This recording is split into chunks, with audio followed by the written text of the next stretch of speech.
Hi friends, welcome back to my channel. ఇది వచ్చేసి మన విజయనగరం జాన్ డీర్ షోరూమ్ దగ్గరికి వచ్చేసాం. ఇక్కడ ఆల్ మోడల్స్ బల్ మీకు చూపిస్తుంది చూడండి ఫ్రెండ్స్.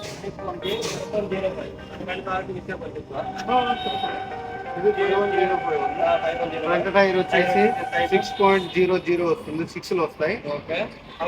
బ్యాక్ టైర్స్ వచ్చేసి 13 వస్తాయి, 13 టైర్. ప్లస్ పవర్ స్టీరింగ్ ఇందాక వీడియోలో చూపించాను. హై టైప్ ఎయిర్ ఫిల్టర్స్ ఇందులో ఉన్నది. వేరే బండికి ఈ బండికి చూసుకుంటే అన్ని డిఫరెంట్. మనకి 2020 నుంచి 2022 ఇప్పుడు యాక్చువల్గా ఏంటంటే ఆ మాదిరి ఏంటంటే ఇది యాక్చువల్గా ఇంతకు ముందు 38 ఉండేది. ఇప్పుడు వాల్యూ ప్లస్ వచ్చిన తర్వాత 40 HP. ఓకే, అది పవర్ ఇంత ముందు వీడియోలో చెప్పాను కదా, పవర్ ప్లాంట్ గేర్ IHP.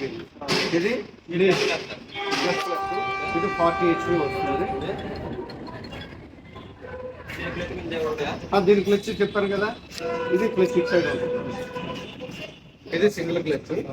ఇది సింగిల్ క్లచ్ వల్ల కూడా మనకి మంచి పర్ఫార్మెన్స్, ప్రాబ్లం ఏమి ఉండదు. ఇప్పుడు గ్లాస్ ఉంటుంది, ఇంతకు ముందు వచ్చే గ్లాస్ ఇప్పుడు ఏంటంటే ఫిక్స్డ్ గా గ్లాస్ అయితే పగులుతుంది అని చెప్పేసి ఫిక్స్డ్ గా 5 ఎనోమీటర్లతో కూడుకున్నటువంటి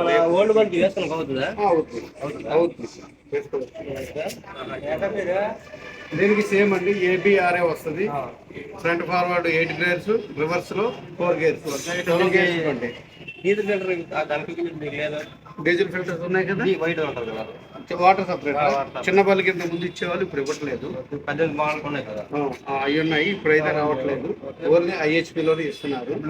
బ్రేకింగ్ మనకి బ్రేక్ సిస్టమ్ కూడాను మన ఇంజిన్. ఇది ఇప్పుడు ఈ బండి ఉంది కదండి, ఇది ప్రతి 250 గంటలకే మార్చాలి. దీని సిస్టమ్ అయితే పాత సిస్టంలోనే ఉంది. 250 గంటలకి ఇంజిన్ ఆయిల్ మార్చాలి. ప్రతి 500 గంటలకి ట్రాన్స్మిషన్ ఫిల్టర్ మార్చాలి. ప్రతి 1100 అవర్స్కి ట్రాన్స్మిషన్ ఆయిల్ మార్చాలి. అవి మార్చుకుంటే మనకు లైఫ్ గేర్ బాక్స్ కానీ, డిఫరెన్స్లు కానీ, బ్రేక్స్ కానీ ప్రాబ్లం రాదు. ఒకవేళ బ్రేక్లు ఎప్పుడైనా ఒక 10 years తర్వాత వచ్చినా దాని పెద్ద ఖర్చు ఏమైపోతుంది. ఇంకోటి, ఇప్పుడు జాన్ డీర్కి వేరే కంపెనీలు పేరు చెప్పక్కర్లేదు. వేరే కంపెనీలకి డిఫరెంట్ చూసుకుంటే కంపల్సరీ వాళ్ళకి డ్రమ్ వస్తుంది. డ్రమ్లో అందులో వచ్చే ప్లేట్స్ కూడా డయా తక్కువతో వస్తాయి, 6 inches డయాతో వస్తాయి. మన బ్రేక్స్ కూడా 12 inches డయాతో వస్తాయి. 8-9 సంవత్సరాల వరకు కూడా కంప్లైంట్ ఉండదు. అది కస్టమర్కి ఏంటంటే సేవ్. ఆ విధంగా జాన్ డీర్ వాళ్ళు ఇప్పుడు బ్రేక్ చేయించుకోవాలంటే వన్ సైడ్ 4000 అవుతుంది. అది 10 years తర్వాత 4000 ఖర్చు అవుతుంది. బోత్ సైడ్ అయితే 8000 అవుతుంది. 10,000 క్లోజ్. 10 years. వేరే కంపెనీ చూసుకుంటే ప్రతి ఇయర్లీ ఓపెన్ చేయాలి. ఓపెన్ చేయకపోతే అది పని చేయాలి. అది చెప్పాను కదా, బయట ఎయిర్ ఫిల్టర్స్ వస్తాయి కూడా. దీని బ్యాటరీ సైజ్ వచ్చేది కానీ కెపాసిటీ అయితే ఒకటేనండి. అది కానీ ఇది కానీ 2 కెపాసిటీ ఒకటే.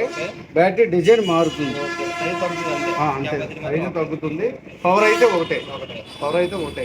దీనికి కూడా కూలెంట్తో కూడుకున్నటువంటి మొత్తం టోటల్గా జాన్ డీర్ డివిజన్ అనేది స్టార్టింగ్ నుంచి పవర్ స్టీరింగ్ కానివ్వండి, డ్రై టైప్ ఎయిర్ ఫిల్టర్స్ కానివ్వండి, కూలెంట్ ఆయిల్తో కూడుకున్నటువంటి కూలింగ్ సిస్టమ్ కానివ్వండి, అలాగే ప్రతిదీ ఇంజిన్లో పిస్టన్ కూలింగ్ జెట్లు ఉంటాయి.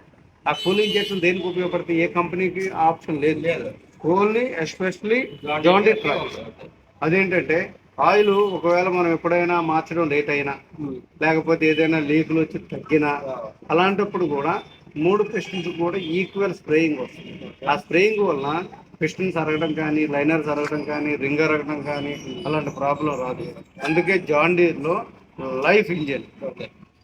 ప్లస్ మనకి ట్రాన్స్మిషన్ సిస్టమ్కి వస్తే వేరే కంపెనీకి దీనికి పూర్తి డిఫరెంట్. అది ఎలా? అది బండి రన్ చేసేటప్పుడు గేర్ టు గేర్ రన్ అయ్యి ఆయిల్ సర్క్యులేషన్ స్టార్ట్ అవుతుంది. మనకి టాప్ లూబ్రికేషన్ సిస్టమ్. అది ఎలా? ఇంజిన్ స్టార్ట్ చేసిన దగ్గర నుండి ప్రతి గేర్స్ కూడాను ఆయిల్ సర్క్యులేషన్ అనేది ఫ్రీగా అవుతుంది. దానివల్ల వీళ్ళు అరగడం కానీ, ఇరగడం కానీ, గేర్ స్లిప్ అవటం కానీ, డబుల్ గేర్ పట్టడం కానీ అలాంటి ప్రాబ్లమ్స్ ఎప్పుడు కూడా రాదు. ఇంజిన్ పరంగా మనకి మాట్లాడుతుందా? Same to same.